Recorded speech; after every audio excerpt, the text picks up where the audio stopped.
everyone. I'm Aparna, and on behalf of the Sarmaya Arts Foundation, I welcome you to Sarmaya Talks at the Asiatic Society. Sarmaya Arts Foundation is a not-for-profit organization that has a curated repository of art, artifacts, and living traditions from the Indian subcontinent. It was founded in 2015 by Mr. Paul Abraham, a Mumbai-based banker, history enthusiast, and arts patron. Sarmaya's mission is to make India's art, heritage, and culture more accessible and inspire young learners to discover their cultural inheritance through a critical and compassionate lens. We work on a hybrid programming model, serving audiences both online and on the ground. In today's edition of Sarmaya Talks, our speakers will enlighten us about the untold courage and sacrifices of a section of the Indian society who were directly or indirectly involved with the British Indian Army. I would like to now introduce our first speaker for the evening. Mr. Ravindra Rathee started his career as a journalist with the Times of India in Delhi, writing on human rights and conflict resolution. For the past 2 decades, he has worked as a banker. True to their salt, the British Indian Army and an alternative history of decolonization is his first book, stemming from extensive research on the military life of his grandfather. Over to you, Mr. Rathee. Thank you very much for taking time to come and listen to us. It's very encouraging and it's very heartening to see people interested in what you do. It is obviously, as Dr. Singha will tell you, it takes a lot of time and research to get a book out. And when you get this kind of reception, this is the moment that all the authors and all creative people look for. So I'm overwhelmed, and thank you so much for coming. Now, I don't have a presentation. I'm sorry about that, but I will speak from my notes. I'm okay if somebody wants to ask a question at any point of time. I think Sarmaya has a format that I speak for about 45 minutes, and then we have Q&A at the end. But I'm equally happy if somebody has a burning question, you can raise your hand and ask me. So I would just outline the overall thesis of the book, and the details obviously are in the book itself. Hopefully we'll have a nice conversation based on that. So I think the book essentially is a story about India, about Britain, and as a consequence about the world that we live in today.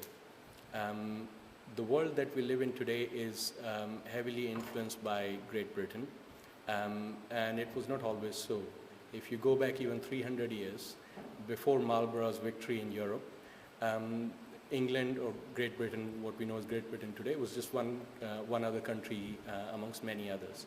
But the shape of the world today, in terms of the language that we speak, in terms of the physical population of North America, Australia, New Zealand, in terms of influence on India, this is a heavily anglicized world. How did we get there?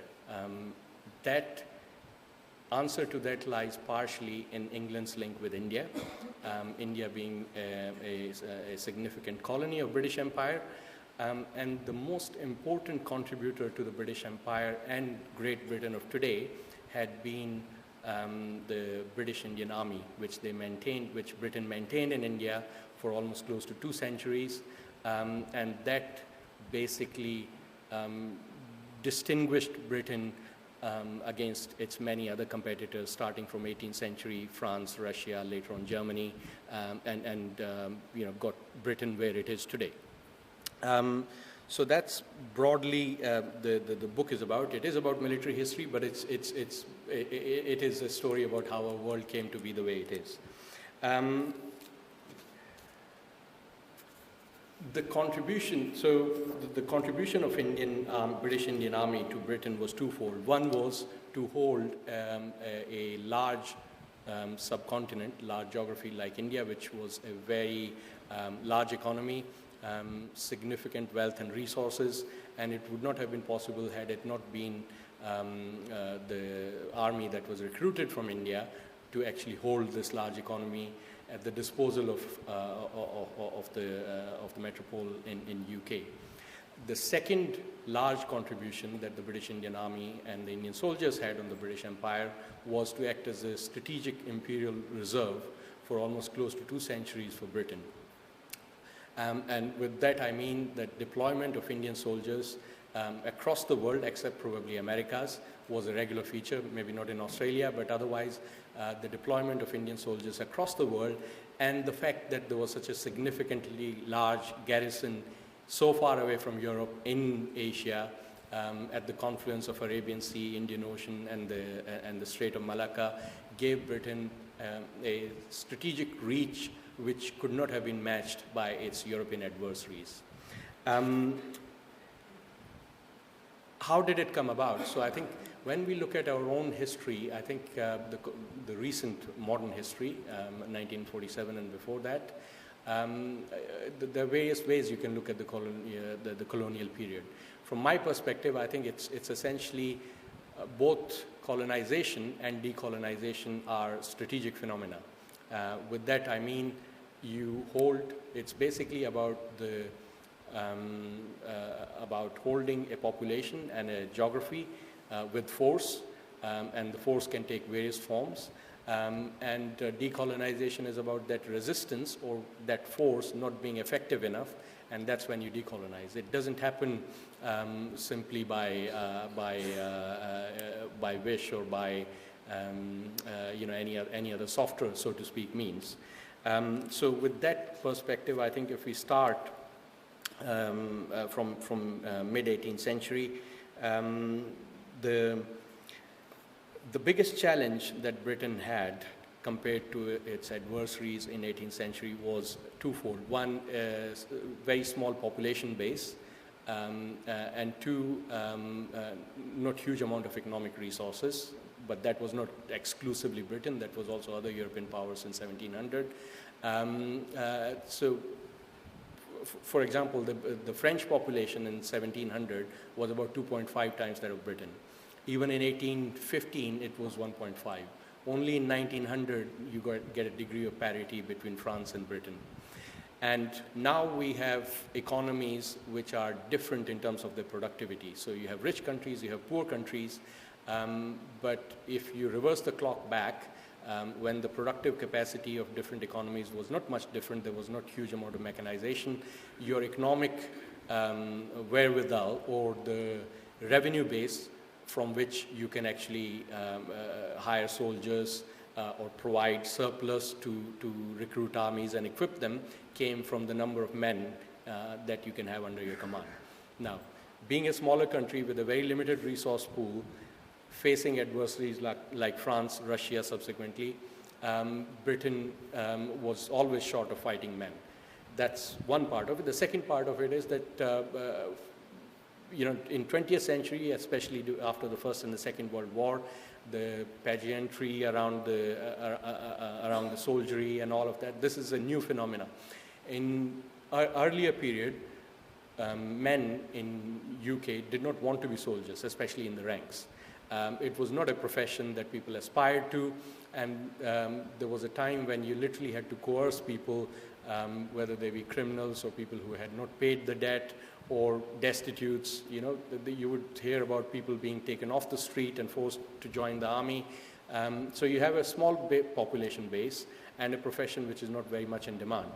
But your engagements globally are all strategic. So you're dealing with, as you move out of Europe in mid-18th century, you are increasingly facing populations, you are increasingly facing adversaries who had a significant number of men at their command.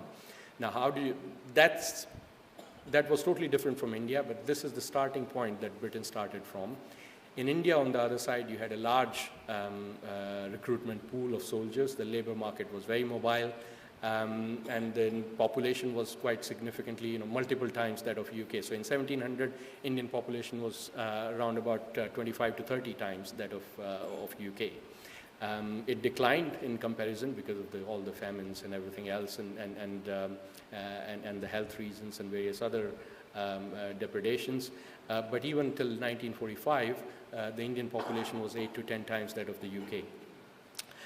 So you had a country where the military labor market was mobile, the resources were available. On top of that, you had people who were actually willing and wanting to be soldiers. So India had a very ancient military culture, although not widely distributed through the society, but that could be said of any other profession in South Asia, sadly because of the stratified nature of society that we live in. But the populations that did practice soldiery, they did it as a family profession, generation after generation, and they would practice it on full-time or part-time basis. Earlier, you could combine it with farming as a part-time soldier, but later on, it could not be sustained, so you have to be a full-time soldier. So you had this matching need and from both sides. On one side, you have insufficient manpower. In India, you had significantly larger manpower, and those, if you marry both of them, you basically get an army that you can, then basically that sets you on course with your key adversaries who had much larger populations from which they recruited their armies. That's the first part of it, so the human resources and number of men. But the second and the important part is it cost very little to Great Britain. So the Indian army from the beginning had been financed from the revenue of India, and it's actually shocking when you see the figures. Almost 50% of the revenue, Indian revenue, was actually allocated to the British Indian Army.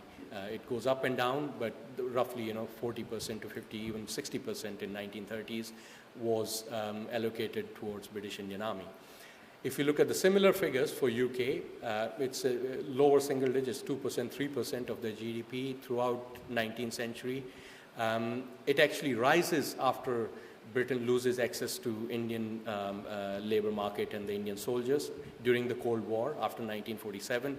Their defense budget shoots up to 5.6% of their GDP, and their defense budget today as a percentage of GDP is not much different from what it was throughout 19th century. So you essentially had a situation where you spent less of your budget on the army compared to your adversaries, but you had a much larger number of men under your command. Magic. And that's essentially gave the strategic and economic edge that was required to propel Great Britain into one of the leading powers in 19th century, and which it maintained throughout, leading up to the two world wars.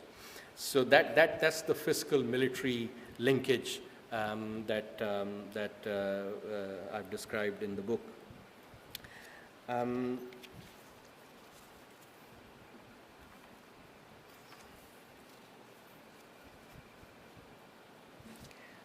Now, the next question is, how did this happen? How did this miracle occur? How did Britain come to acquire this magnificent army for which they paid nothing?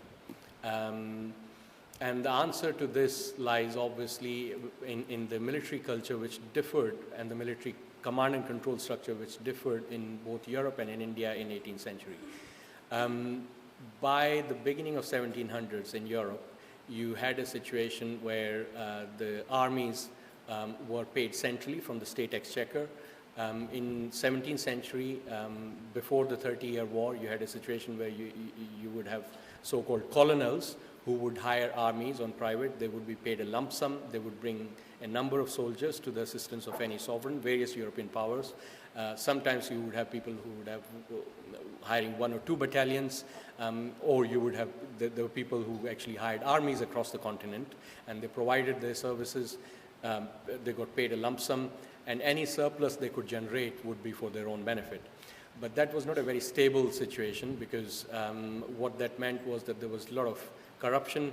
There was relying on the land, in the sense that the armies that actually moved across Europe, they would disturb the population, the peasants, and it just created a very conflicting situation.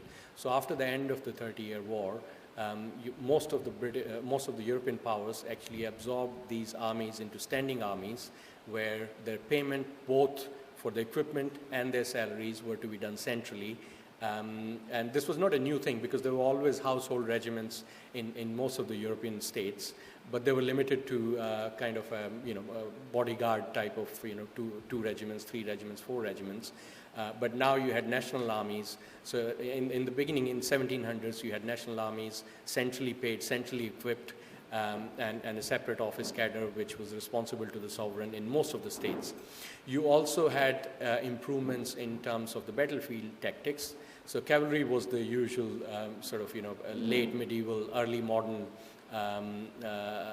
primary force, so to speak. Infantry came secondary, but when you had infantry which was trained in continuous fire by making certain number of soldiers stand behind each other, continuously firing, that meant that the cavalry, which had a decisive advantage because of the shock, could not overwhelm an organized infantry, even a smaller unit. So that was one change that came about in 17th century, early 18th century. And the second was the artillery pieces, which were large earlier, were combined into mobile small pieces along with infantry. So you could strategically maneuver, use them, and then move on. So this is basically the picture emerging in 1700 in Europe. In India, on the contrary, you had a very, how should I say, unstable system, depending on how you look at it.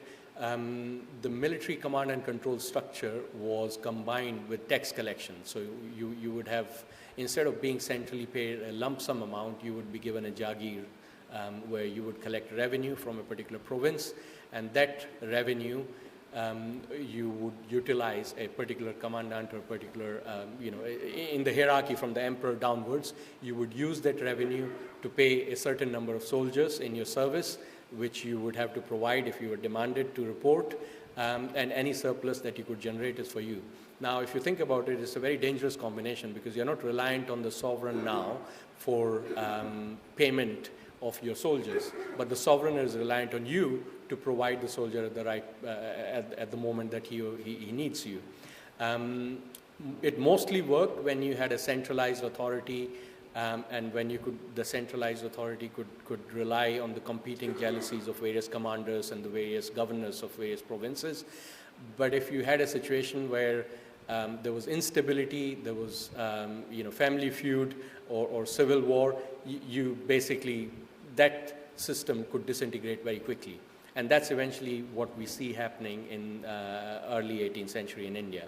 The various rebellions that started, obviously, against the Mughal state. You have Marathas in the south, you have Jats in north, and Sikhs in northwest. Rank outsiders, people who are peasants, people who are not part of the ruling state, except for Marathas probably in the Bijapur and Golconda Sultanate. The rest were rank outsiders, and they managed to, their continuous defiance put a lot of strain on the loyalty of the regional satraps. And in many places, they managed to destroy the existing the ruling structures and states and created new states in place of them, which meant that the central authority that is required to maintain that structure where you could rely on your regional provinces to supply army and fighting men for you was not working as well. So that's the sort of different political and military command and control structure between Europe and India at that time. I won't go into the detail, but it's covered in the book as to how it practically happened. You have in 1740s, you have a situation where the Austrian War of Succession in Europe started, which basically pitted France against England. England supporting Maria Theresa's claim and France obviously opposing it. And all those rivalries then spilled out from Europe into the trading companies, both of French and of English. Now, French, obviously, as we know, were the first ones to start recruiting Indian soldiers. So by 1745, 1746, French Governor General in India had already recruited 2 battalions of Indians, Tamil, Telugu soldiers, and very well equipped, but British still were hesitant to hire Indian soldiers. It all changed when the so-called Carnatic War started. You had French and English going, at each other's trading interests. You have the local powers which align themselves with one and the other. And as a consequence of that, very soon, the precarious situation that the East India Company found itself meant that they had to go and hire soldiers.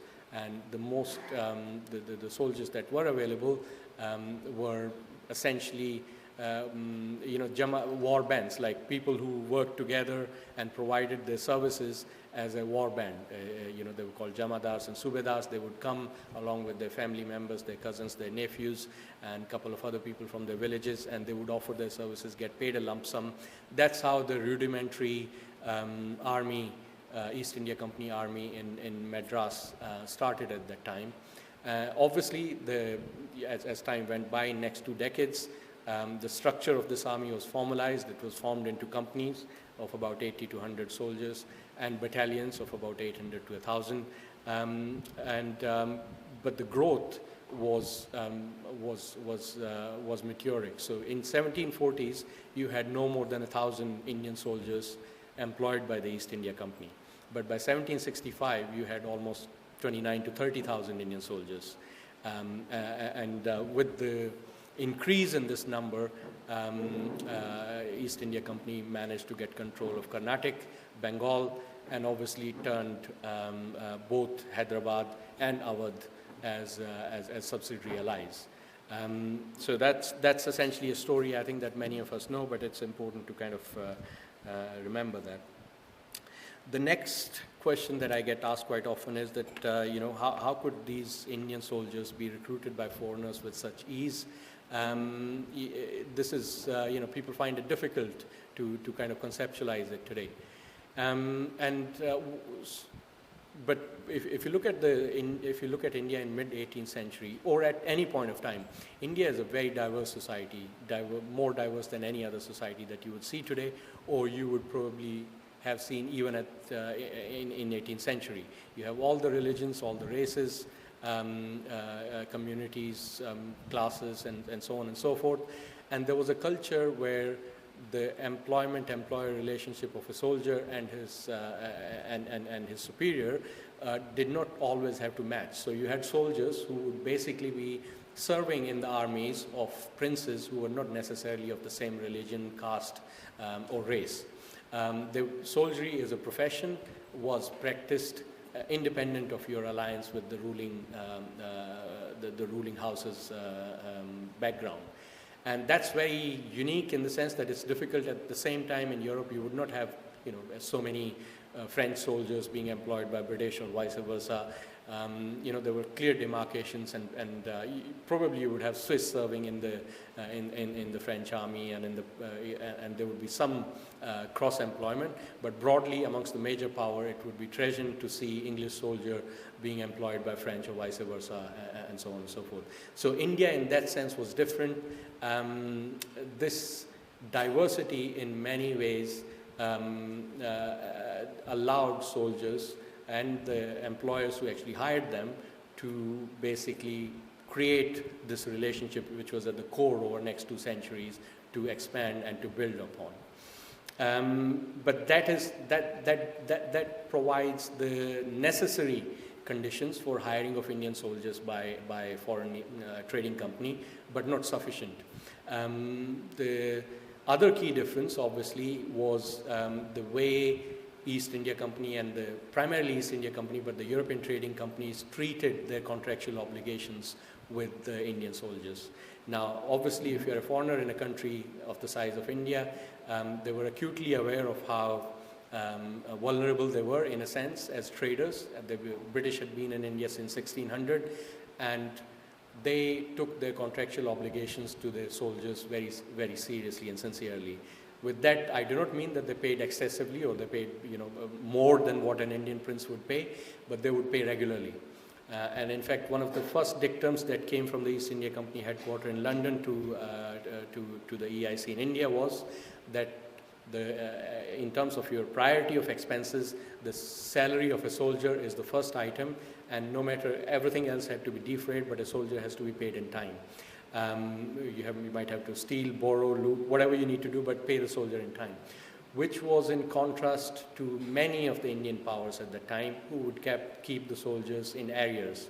And this is a fact that had kind of, that was widespread across the armies. So you had, Marathas in Peshwa time, they allowed the salaries of the soldiers to go into arrears. Mughal armies were continuously in arrears. You even have Ranjit Singh's army. In 1838, Governor General's nephew visited Lahore, and he comments that most of the battalions are 18 to 24 months due in terms of their salaries, and Ranjit Singh, as one of the avarice of old age, is greed. So even if you put aside the sort of propaganda around it, I think there was definitely a fact that the British, they might not have paid more, but they paid regularly. The second element that differed in terms of the compensation and the terms of employment was pension. Now, pension was not a concept that Indian armies earlier had.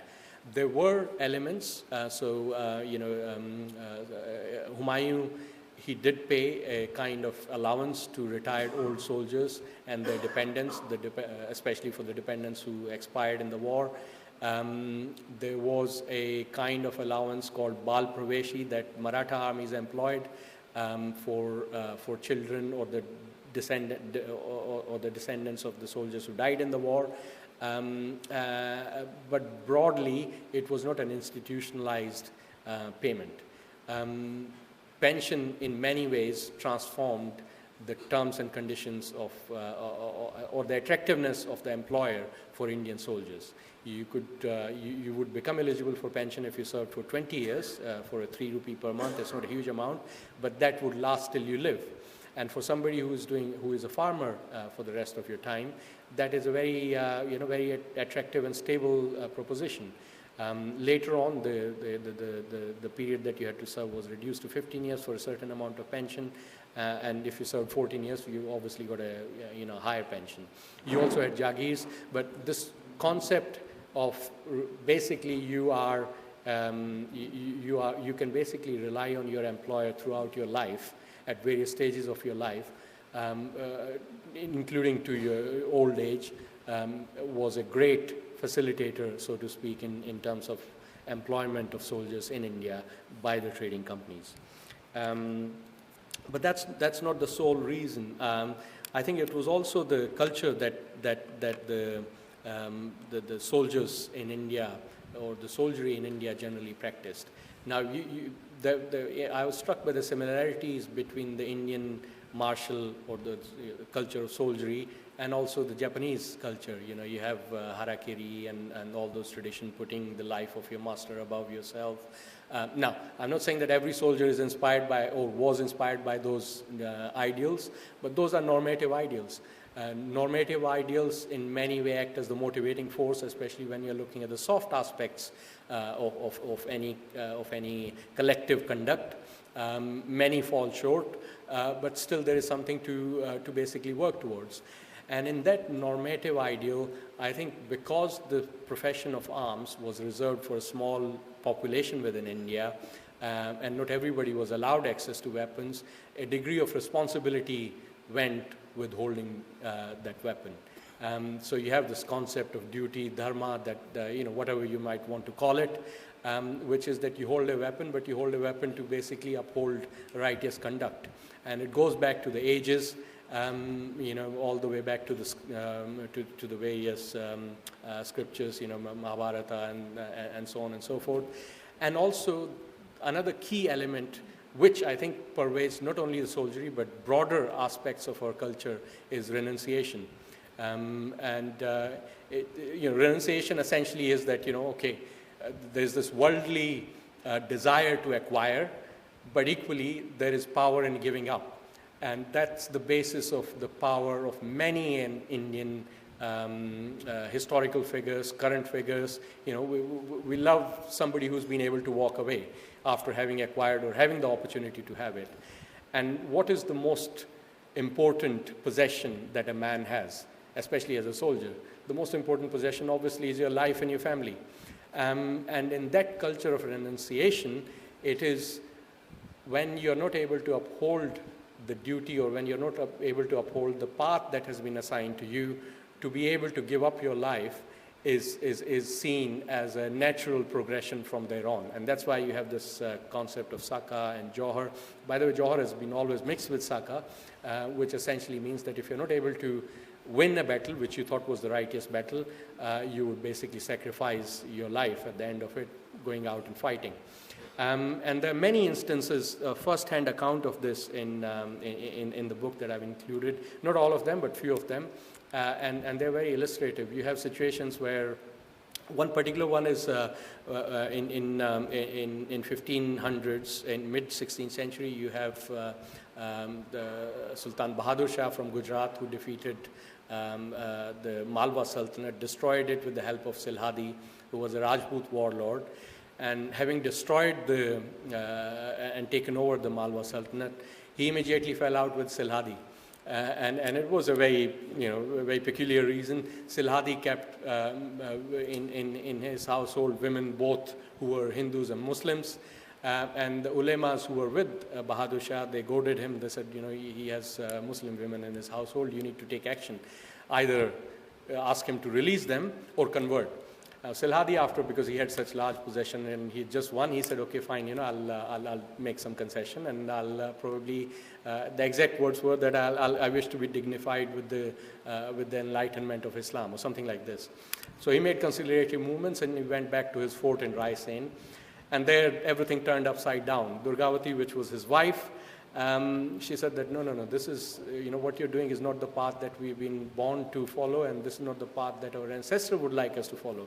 The right way is that let all the women commit Johar, and you go out and give the best battle that you could, and that way there'll be no longing left in our heart. And this is the adversary recounting. The whole incident is recounted by the ambassador from Bahadur Shah, who was present, and he mentions all of that. He attributes the whole change of mind for Silhadi to his wife Durgavati. And that's essentially what happens. Durgavati, along with his daughter-in-law, that daughter-in-law, by the way, was the daughter of Rana Sanga of Mewar, and her children, she walks into the fire. Silhadi, Lakshman, his younger brother, and Taj Khan, by the way. I tried to dig a bit more on who this Taj Khan was. I couldn't exactly establish, but I'm presuming Taj Khan was part of his extended family. He was Muslim, obviously, from his name, but he participated with his extended family. So this was not necessarily only a quote-unquote one religion tradition. The vocabulary of Saka, vocabulary of Johar in particular, by 17th century was equally employed between Muslim armies and Hindu armies. So particularly in Bengal, you have Nathan Mirza, who was sent to subdue Assamese, and he instructs his soldiers that if this unfortunate outcome happens for me, let all the followers and the women commit Johar, and let all the men come out and sacrifice ourselves. So whether it was practiced to the same extent, I'm not sure, but the vocabulary is similar, and it's striking that everybody kind of thinks in the same manner. So this is when you talk about it was not just another job. It was different from another job for the Indian soldiers, and that is probably not the similar kind of culture that existed in other societies at that point of time, except probably the Asian societies. Like I said, in Japanese culture, I find many similarities, and this probably is something that researchers need to explore further. It's a deeper area for research. So that talks about the motivation of the soldiers, that once you're committed to your employer, you basically, you need to be true to the salt. And salt is basically salarium, in the Roman times. So the master or the employer who provides for you and your family, you need to do your best for him. There was one red line, though, that the employer, it doesn't matter what faith, what background, what race he comes from, but he should not interfere with your religion. So that's one thing, in a very, very peculiar way, the soldiers in India very strictly maintained that red line. Not so much the territorial line, not so much, many other differences they worked, that boundary was very fluid. But what was not fluid was their own beliefs and their own religious, both Hindus and Muslims. And that is one line that they did not allow their masters to cross. And if it happened, that obviously led to a number of mutinies. So most of the mutinies, many of the mutinies throughout 19th century, the last one being 1857, but certainly not being the first, were related to this perception from early part of 1800s that somehow East India Company and their officials are here to convert everybody. And it starts from various incidents. It starts in Vellore, where the first large-scale mutiny occurred in India related to cultural religious sensibilities. It continues subsequently before the 1857, in 1855, in Bolarum, Hyderabad, there was a very significant mutiny by cavalry regiments, which is less well known. And obviously we know the 1857, the cartridges and the whole story about it.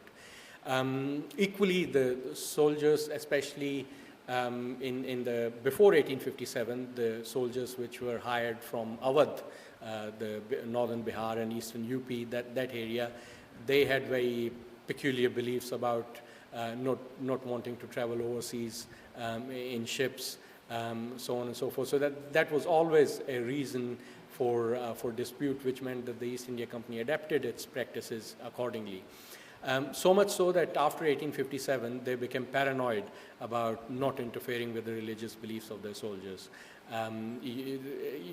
Going up to the First World War, you had a situation where some soldiers used YMCA letterheads to write letters back home, and you have panic in the officer cadre, and they're wondering, take away these, if this message goes home that there's an attempt by YMCA to convert these soldiers, then you would not have more recruits, you will have mutiny back home.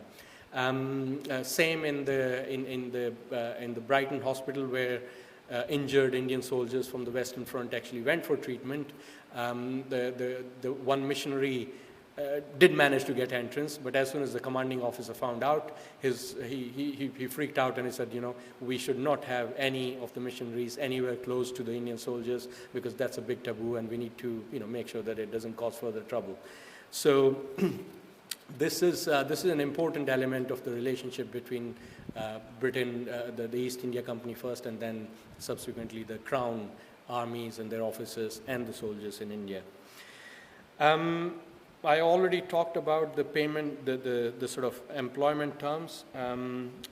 They were discriminatory, sadly, but the discrimination was obviously on the amount that they were paid. They were paid slightly less than the British private soldiers who were stationed in India, but the real discrimination was vis-a-vis the officers, the commissioned officers in the army.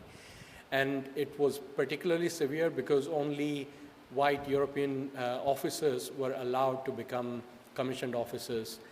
So an Indian could not become a commissioned officer till very late in early 20th century.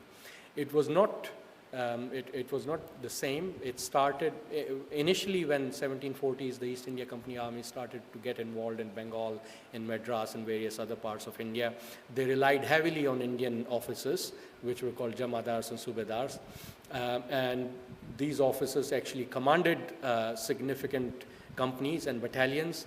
And I mentioned some of them. One particular one, which I would like to mention, is Yusuf Sahib. He's called Nellore Subadar, and he held a position that nobody before him or after him held. He was called the commandant of all the sepoys of East India Company. He was at this siege of Arcot in opposite East India Company when Clive attacked Arcot. And after that defeat, I think he brought about a number of soldiers and joined the East India Company Army, but maintained a degree of independence. And it was he who pacified Madurai, I can't pronounce it, Tinaveli, another area in Karnataka. And he was the one who was basically responsible for defeating French by continuously harassing their supply lines in 1759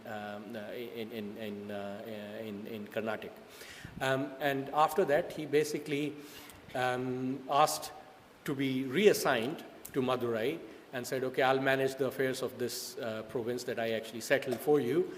But after going there, he declared himself independent. So he was almost on the path to be the Hyder Ali, the way Hyder Ali in 1761, when obviously Marathas were confronting Abdali in Panipat, and there was this whole mess and distraction, and what you have is, Hyder Ali comes and usurps the Mysore state. You had a similar kind of situation with the Yusuf Sahib. But sadly for him, the outcome was not as great. He was cornered. Muhammad Ali, the ruler of Karnataka, along with the East India Company, they defeated him, and he was promptly hanged. But the degree of seniority and the degree of independence that the officers in 1740s, even 1750s, and up to 1760s commanded is totally inconceivable in 19th century and thereafter. Once 1765 onwards, once you have a situation where East India Company is confident in its power, it's brought Bengal, Madras, Awadh, and Hyderabad in its sphere of influence. It immediately sets upon the degradation of the position of the Indian officers in that army. And it becomes worse when the companies were organized into battalions, because each company you had the Subedar or Jamadar actually leading their men, which is about 80 to 100 people. But once you had once the whole companies were organized into the battalions, which is 800 to 1,000, you always had about 10 to 11 English officers commanding each battalion. So the scope of leadership for Indian officers reduced, and that continued to be the case for most part of the 19th century. And I'll come to how it changed and how that led subsequently to a totally different command and control structure in the British Indian Army, and how that was as revolutionary as hiring of the Indian soldier and transforming a couple of hundred, an army of just about a couple of hundred soldiers in 1740s to about 30,000 in 1765.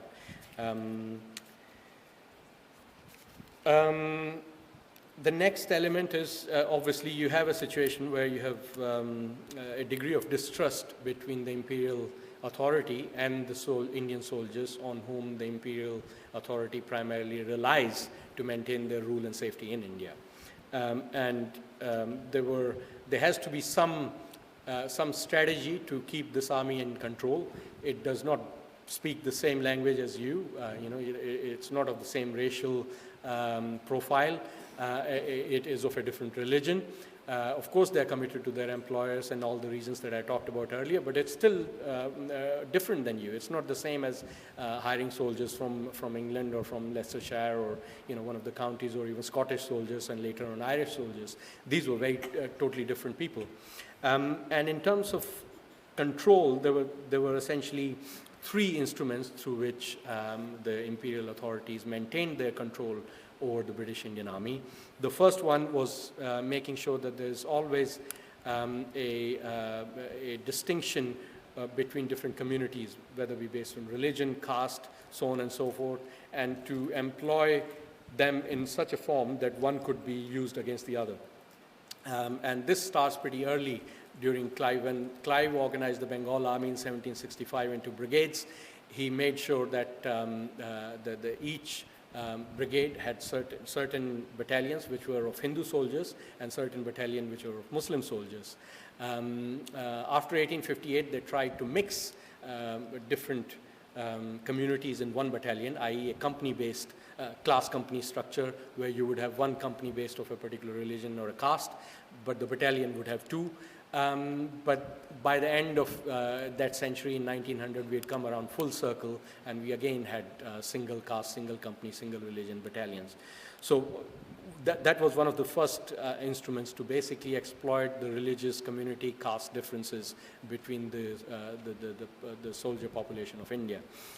Also keeping the three armies separate till 1895. So you had a Bombay army, you had a Madras army, you had a Bengal army, and the idea was that, in a ship you had three compartments. If one of them is leaking, at least if you had two compartments which don't leak, then you can, and it proved to be working actually in 1857, because you had the Bengal army that rebelled en masse, and you had Madras army which more or less stayed aloof from that rebellion. There were parts of the Bombay army, obviously, which were affected, but not to such significant extent. So this strategy of keeping the distinction and exploiting the various differences did work. The second instrument of control was to provide inferior training and weapon to Indian soldiers, and that included two parts. One is to not allow Indian soldiers to maintain control over artillery. Now, this did not actually translate all the time into reality, but from 1740s, one of the first instructions that Major Lawrence, he's quote-unquote considered to be the founder of the British Indian Army in India when he arrived in Madras, was that no black Indian or Roman Catholic is to be allowed close to the artillery. So artillery should be kept totally in the hand of Protestant European English soldiers. And because obviously, it provides an uneven field if you're controlling heavy weapons. The second was actually the guns that you held.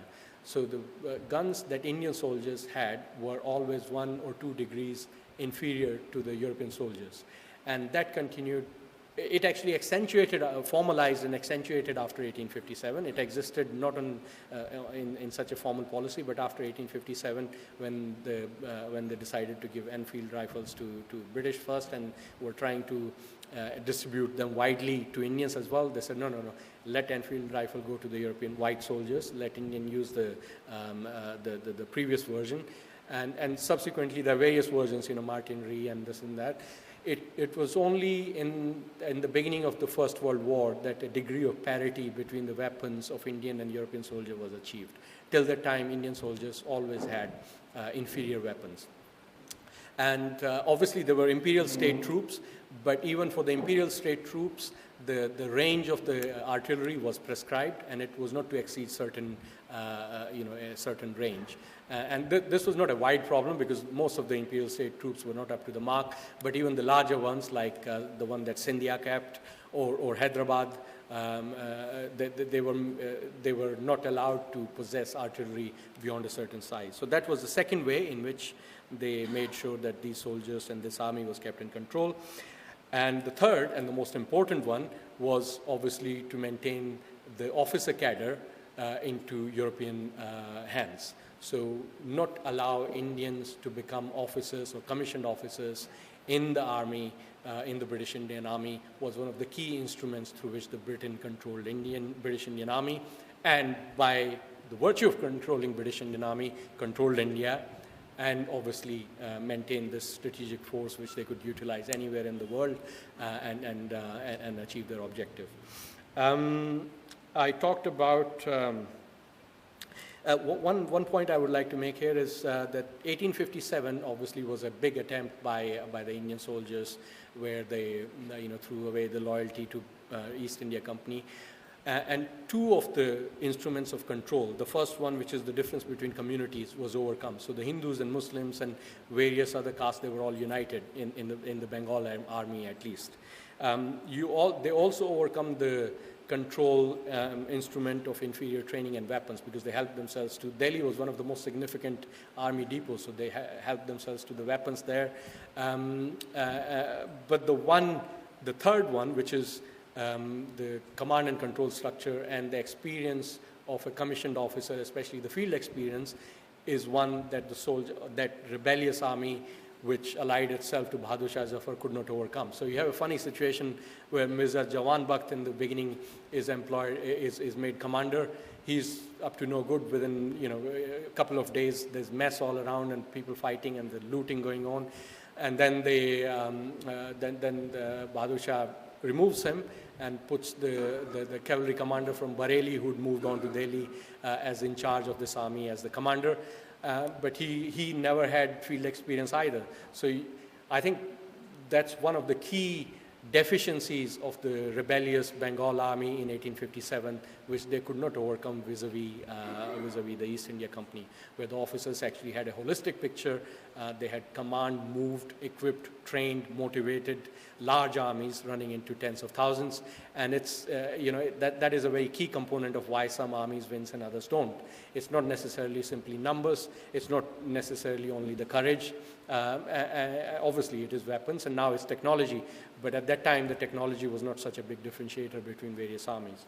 So this third element, which is the command and control structure, is what changes during the Second World War. I think I'm almost coming to 45 minutes. So I'll just jump to the chapter essentially. Now, decolonization, as I said, colonization is a strategic phenomena, so is decolonization, according to me, when I look at it. Why do I say that? Because in 1947, Britain, on the whole, was not in a mood to withdraw from India. You have a situation, if you see forget about 1947, throughout 1950s, Britain fought a very bitter war in Kenya, murdering thousands of Mau Mau rebellion rebels. Same in Malaysia. When you look at the parties, both Labour as well as Tory government during the war and after that were not in favor of granting independence to India. Their own view, forget about 1947, in 2014 there was a YouGov poll and almost 40% of people in Britain thought it would be good to have an empire. 60% thought empire was a great and very benign thing. So it was a thing that happened because of the loosening of the control of the British Indian Army. And why did that happen? I'll just summarize because I know I'm running out of time. From the beginning of 1900s, there was this campaign by Indian leaders, and Jinnah actually was one of those. Sir Chotu Ram was another, who understood that the Britain controls India because of its control of British Indian Army. So they started agitating that that Indians should be allowed to become commissioned officers. Now, Britain allowed Indians to become civil servants and command other white Europeans way back in 1850s, after 1857. You had Satyendra Nath Bose in 1864, he became an ICS officer. In 1920s, you have legislatures where Indians are allowed to form legislative bodies, but in army, it was a no-go. Britain knew, most of the British imperial authorities, bureaucrats, political leaders understood, if the Indians come to occupy commissioned rank, and they had field experience, we will lose control of this army. If we lose control of this army, we lose control of this country. If we lose control of this country, we suddenly drop to a second or third rate power. So starting from 1900 till 1939, there was a big campaign, a lot of committees, agitation, this and that, but all that produced was 300 commissioned officers in an officer cadre strength of 5,000. So less than 5%. So you only had about 5% of your officer cadre in 1939 that was Indian. Everybody else was the European. The war started, the army expanded massively to 2.5 million. You correspondingly have to find officers. They tried to find some officers even in Australia and New Zealand, but they run out of manpower. So for the first time in 1939, they opened the bar and allowed Indians to be inducted into commissioned officer at a large scale. The consequence was in 45, you had 15,000 Indian commissioned officers. Obviously, 30,000 European commissioned officers as well, but European commissioned officers were all conscripted, so they wanted to go home. They were teachers and this and that, whereas Indians actually wanted to stay. So the army that you had in 1945 was a very different army that you had in 1939. You have Indians who actually commanded large battalions, brigades in North Africa, in Burma theater, and so on and so forth. And obviously, you had at the same time a large chunk of the Indian army on the Burmese front, which fought against Britain, 50,000 of them under Subhash Chandra Bose and INA. So both these factors, the fact that the officers were a significantly large number of the officer cadre was indigenized by force, by default, under pressure, not intended, and you had doubt over the loyalty of a large number of soldiers combined to bring about this realization in 1946 that we cannot hold this country anymore because we can't control this army anymore. And the last chapter deals with it in a significant detail, where all the governors of various provinces send their assessment as to what will happen if we actually enforce the discipline on INA soldiers which was being tried in Delhi. And then finally in February 1946 you have the decision made in London that we need to get out of India as soon as we can before the situation turns messy, and that's how India became independent. Thank you very much. Thank you.